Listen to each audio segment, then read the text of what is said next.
Ito na po yung time na humahali ka kay Jesus sa cross at sobrang hiyang-hiya ako sa sarili ko. Ang dami kong kasalanan. Diyos ko, naiyak ako.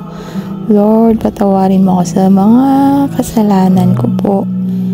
Sana po ay mapatawad niyo ako. Now is the time to reflect all our sins and through Jesus Christ who was crucified and died on the cross, we are saved from all our sins. We should be reminded that God demonstrated His love for us by giving Jesus Christ His only Son to be crucified for all our sins and give us salvation. Jesus Christ showed to us how to love one another, how to love our neighbors, and how to love our enemies.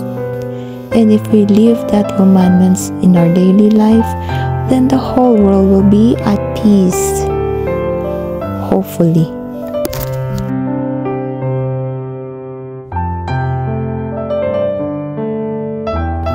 Ayan na po, uwian na po. Hindi po gaya sa Pinas na may prosesyon or ganun. Kasi nga, Muslim area ngayon, tapos Ramadan din. So, ayan, ito yung St. Anthony de Padua Church. And, ang bait-bait ng sheikh dito ng Emirates. Dinonate ito ng sheikh sa mga, may area talaga na may iba't ibang simbahan dito. May mga Orthodox, may mga Christian. Ayan, ang bait-bait niya. Open naman dito sa UAE. So, that's all for today.